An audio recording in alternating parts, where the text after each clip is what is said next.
The strategic thinking behind Zhuge Liang's Northern Expeditions came from his Longzhong Plan presented to Liu Bei in 207. In accordance to the plan, Liu Bei was to lead one army from Yi Province to attack Chang'an, while one of his top generals would lead another from Jing Province to attack Luoyang. With the mantle of emperor already having been passed on, Zhuge Liang presented his memorial called the Chu Shi Biao to Liu Shan. After Liu Shan approved his memorial on the case to go to war in 227, Zhuge ordered the Shou forces to garrison at Mianyang in Hanzhong Commandery. During a war council at Hanzhong, Zhuge Liang proposed a wide left flanking maneuver to seize the upper Wei River to capture the city of Chang'an itself. Wei Yan objected to the plan and proposed a strike through the Qinling mountain path with 10,000 elite troops to take the city by surprise. Zhuge Liang rejected his ambitious plan and decided to go with his more cautious approach, seize Chang'an along with Tianshui, Handang, Nan'an and Mount Qi. Following the Xinqiang rebellion and the execution of Meng Da, Zhuge Liang launched his first northern expedition in the spring of 228. He issued a formal declaration that he would march through the Xi Valley to capture Mei County, which is only 60 kilometers west of Chang'an. With Zhao Yun acting as the vanguard over a decoy force and Deng Zhi to assist him, they left Hanzhong through the Xi Valley. They came out the gorge through the Ji Valley, then went into Ji County, which they then occupied as a forward base. After this, they falsely marched towards Mei County to successfully deceive Wei's high command into believing the main Chu attack was going to be at Mei. Cao Zhen led the Wei main field army westward from Chang'an to block the Ji Valley exit and defend the greater region from Zhao Yun. At the same time that Zhao Yun had left Hanzhong with the decoy troops, Zhuge Liang marched the main Chu army out too, around 40 to 50,000, through the Luo Valley, then to the upper Han River. His appearance and surprise attack at Mount Qi coincided with Cao Zhen's response to Zhao Yun. Upon reaching the mountain, he deployed his troops in orderly formations and directed them with clear and strict commands.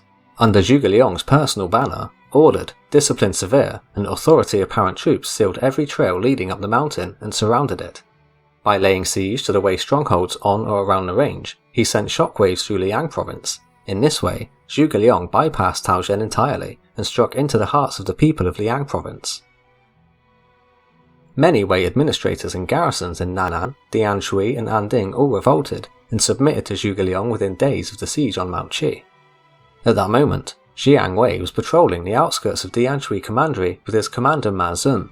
Afraid that Xiang Wei might be colluding with the Shu army, Ma Zun fled secretly at night to Shangui County within Tianshui.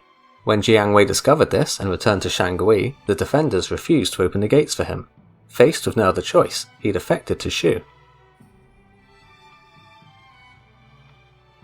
The people of Wei saw Liu Bei as the main hero of Shu, so without him, there were suddenly a few years of peace.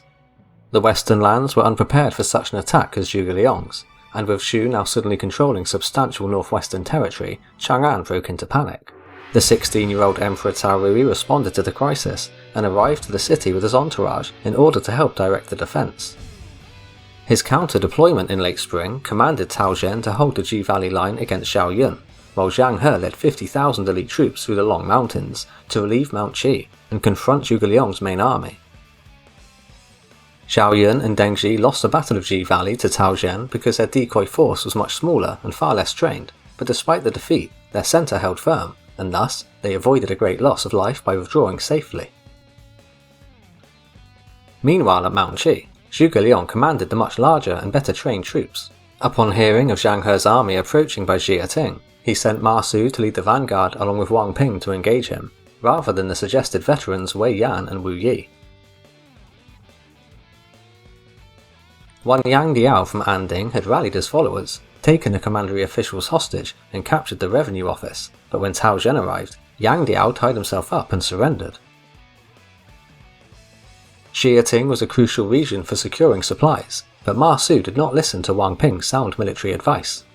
Relying purely on books of military tactics, he chose to take the high ground within the mountains, rather than within a city as instructed by Zhuge Liang. Wang Ping also saw the issue here, so suggested to at least set their camp up in a valley with water, but he was ignored. After managing to convince Ma Su to hand over command of some of the troops, he was able to set up his own camp nearby, waiting to offer assistance for when Ma Su became trapped. When Zhang He's army arrived, he encircled the hill and cut off the water supply, easily defeating the parched troops when he attacked the main camp itself. Amidst the panic, Ma Su is said to have abandoned his post, leaving the army with no commander. Wang Ping rallied Ma Su's rabble with only a handful of soldiers, and did his best to keep the retreat organised. By having his soldiers beat their drums loudly, he was able to create the illusion that Zhuge Liang's reinforcements were arriving. Zhang He suspected an ambush, so did not advance. When Zhuge Liang's main army actually arrived and tried to defeat him, he could not force Zhang He from his position. With no way to win, Zhuge Liang retreated to Hanzhong and resettled the few thousand families they had captured during the campaign. Zhang He then attacked the 3 commanderies that revolted and took them back for Wei, whereafter Cao Rui issued an imperial decree to praise his success. Zhuge Liang asked Zhao Yun and Deng Zhi, "When our troops withdrew from Jieting, they were very disorganized, but the ones from Ji were very orderly. Why is it so?"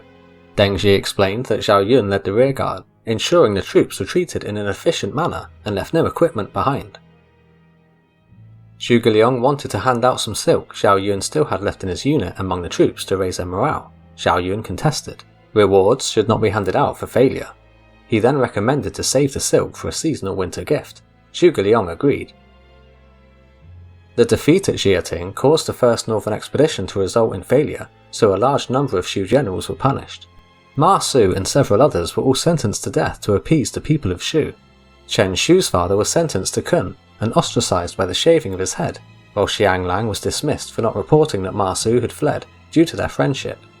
Zhao Yun was demoted to general who guards the army, while many more were relieved of their command over their troops, and on top of it, Zhuge Liang himself wrote to Liu Shan asking to be demoted by 3 grades, which he was. He was symbolically demoted from Imperial Chancellor to General of the Right, but Liu Shan still allowed him to continue acting as Imperial Chancellor with the same duties as before. Wang Ping, on the other hand, was promoted to General who attacks bandits for his bravery in rallying the troops, his sound advice, and most importantly, minimizing casualties. Xiang Wei was appointed as an assistant official in charge of food supplies, and later commissioned as general who upholds righteousness. Afterwards, Zhuge Liang analysed why the campaign failed, and told his subordinates, "Our armies at Mount Qi and Ji Valley together were superior to the enemy in numbers, yet we lost the battles. This wasn't because we had insufficient troops, but rather it was due to one man. Now, we should reduce the number of troops and officers, instill greater discipline in the military, and reflect on our mistakes, so as to adapt and prepare ourselves for the future. If we can't do this, it won't be helpful even if we have more troops. From today, please raise whatever concerns you may have about the state, and point out my mistakes and flaws. We can then be more decisive and be able to defeat the enemy, and move closer towards victory and success."